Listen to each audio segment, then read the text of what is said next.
In December 2022, a brutal crime shattered the quiet suburb of Loerie Park in George, South Africa. 28-year-old Witbooi, a newlywed who had recently married her sweetheart and set up home in Loerie Park, was found brutally attacked with a panga. The first officer on the scene described her body. S face and head were covered in blood, her breathing was labored, and when paramedics arrived she was declared dead. Today, her husband Rodney Witbooi, 34, sits in the dock, accused of hacking his wife to death. We unravel what really happened, who was involved, why it happened, and how the evidence unfolded in this grim tale. Loerie was 28 when she married 34-year-old Rodney Witbooi in 2022. Friends and family described her as a young woman full of life who had just begun building a future in Loerie Park.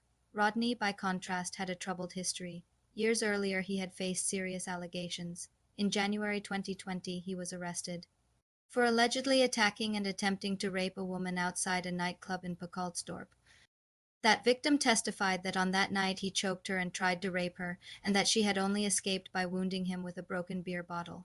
She also reported that he had been carrying a panga during that attack. He was out on bail for that attempted sexual offense in late 2022 and under strict supervision, required to stay at the Loerie Park address. S marriage to Rodney, however, quickly became rocky, according to her sister. Loerie, their marriage wasn't good. It was a nightmare. Witnesses, including and others in the house, testified that domestic problems and violence were common in the months before the murder. Police records show clear signs of abuse. On December 19, 2022, rang the police to report that Rodney had threatened her and she wanted him to leave the home. Though she declined to press charges then, that very evening Rodney was arrested for disorderly conduct after he refused to leave when police arrived. During his brief arrest, officers even found illegal drugs, tick, and mandrax hidden on him. The next day, the day before, was killed. She and went to court seeking a protection order and planned to divorce Rodney. In short, by December 21, 2022, the marriage had shattered and the family was preparing for a permanent split. That night should have been quiet and festive. It was only 4 days before Christmas and, along with S, their aunt and their mother had spent the evening at home after a trip to the mall. Testified that she and her sister were speaking to their mother on the phone in the bedroom when Rodney suddenly appeared with a brand new panga in hand. Witnesses say Rodney had been drinking heavily with friends earlier that day and was already tense, upset that his mother-in-law, Charmaine Leroux, had insisted he divorce. Now he burst into the house claiming he wanted to sort things out with his wife. The scene quickly turned violent.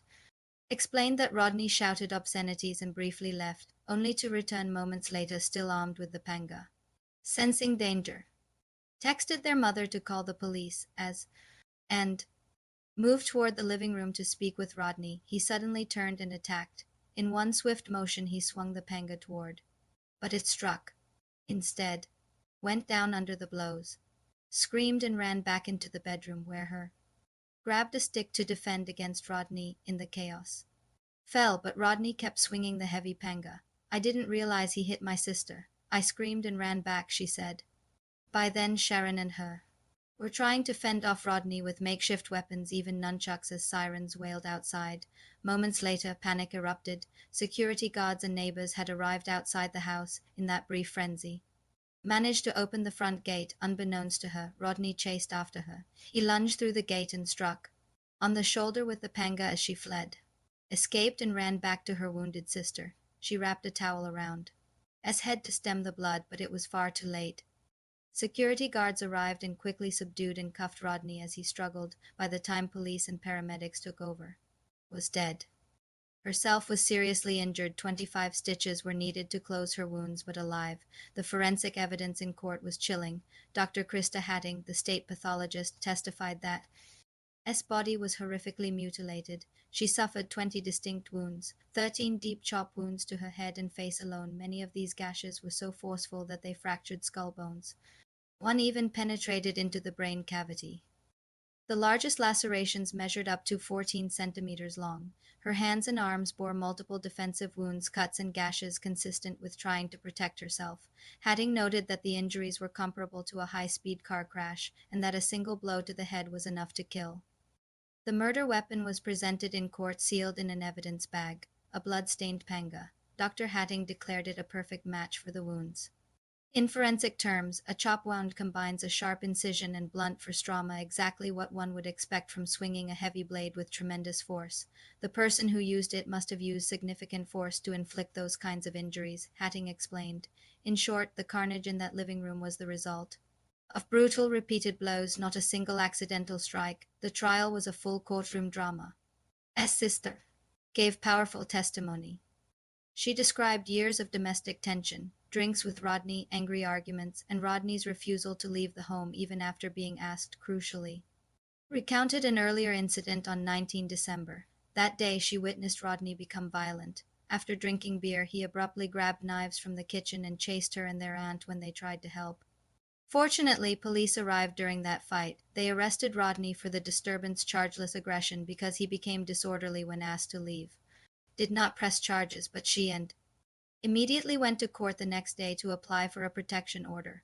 All of this would have foreshadowed the horror of December 21st unless ignored. Two security guards also testified. They described hearing screaming as they arrived outside. They saw Rodney at the back of the house with the weapon, and a confrontation ensued when he tried to block the gate.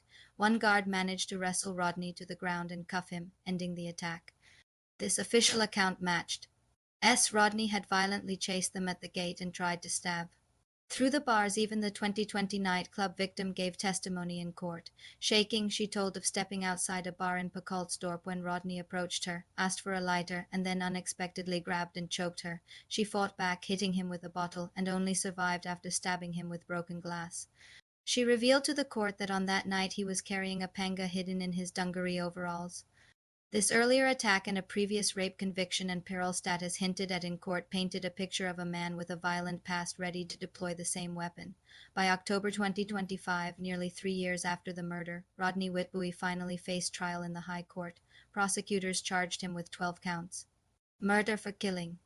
Multiple counts of attempted murder or grievous bodily harm for attacking. And others assault, breaking into his wife's home, drug possession from the 19-deck arrest, and even referencing the old 2020 case. Rodney initially pleaded not guilty to 10 of the 12 counts, only admitting guilt on 2 minor drug charges.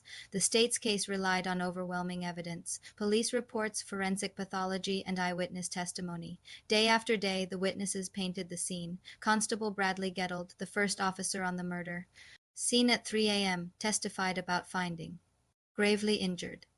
E's account of the fight and security guard's testimony established how the events unfolded. The graphic photos and Dr. Hatting's descriptions underscored the brutality of the attack.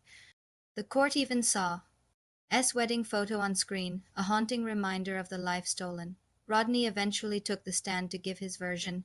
In dramatic testimony on 28 October, he painted a very different picture. He admitted carrying the panga that night, a brand new one he had bought the day before, but insisted it was for protection in rough neighborhoods. He claimed he did not intend to kill. According to Rodney, when he arrived, let him in through a bedroom window. Denies this, and he even fell asleep in a bedroom cupboard after drinking. He awoke, grabbed the panga, and went to talk to. In his telling, a struggle ensued not because he attacked, but because suddenly raised a pool cue and lunged at him from behind. He said he reflexively swung the panga to defend himself, and it struck. By accident, he insisted. Had begged him repeatedly to put the panga down during the struggle. In the end, through his lawyer, Rodney shocked the courtroom. He announced he wanted to change his plea to guilty of murder, though he maintained there was no intent to kill. In short, he offered a defense of accident and provocation, a far cry from the prosecution's claim of a premeditated murder. According to Rodney's lawyer's submission, the injuries could have come from an alleged earlier altercation, he claimed. Attacked him with a stick and he used the panga to block it. He denied any plan to break in or harm. In cross-examination, the state argued that Rodney had in fact stormed the house with the intent to kill. Prosecutors pointed out that on 19 December, Rodney had just refused to leave when police arrived, and the next day he had callously harassed.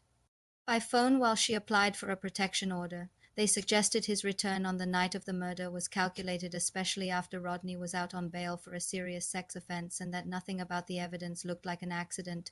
Why would Rodney do this? At the trial, much focus fell on the motive. Friends and family believe it was jealousy and rage over the breakup of the marriage. On the stand, Rodney admitted he had been furious because his mother-in-law told him to divorce. Testified that had told her to have Rodney stay with his family in Pocaltsdorp instead of returning to the house, the evidence suggests, was no longer willing to live with Rodney and had even moved into a separate flat behind the house with, witnesses say he couldn't bear losing her, the timing after. Was seen leaving to file for divorce seems hardly coincidental. Others point to Rodney's history of violence, the deadly force of the attack 13 chop wounds to the head. 20 wounds in total seems to go beyond mere self-defense. The fact that E's back was turned and that Rodney's supposed victim barely escaped suggests a deliberate assault. In a dramatic twist, the prosecution asked, did he go to Loerie Park that night to murder his wife? Rodney denied it, but the jury would have to decide whose story is true. The Loerie Park case sent shockwaves through South Africa, part of a grim tally of gender-based violence. S family and community honor her memory and demand justice. Her sister, now living with a broken arm and emotional scars, cried in court describing the scene. The brutal images are seared in her mind. As of late October 2025, the trial was still unfolding, but Rodney had already signaled a guilty plea on the murder charge. The court will soon decide if this plea will stand or if the defense's claims will prevail. One thing is certain, the evidence from shattered bone to shattered lives paints a dark picture of what happened that night. In the end, the Loerie Park Panga murder is a tragic story of a woman's life cut short by the most brutal betrayal. All eyes are on the George High Court to ensure the truth comes out. Through it all, one message has been clear. This was not a simple accident in a domestic squabble. The sheer violence of the attack and the testimonies make it a harrowing murder case. The final verdict will reveal the last chapter of what really happened in that Loerie Park home, and why one of the Witbooi sisters will never return.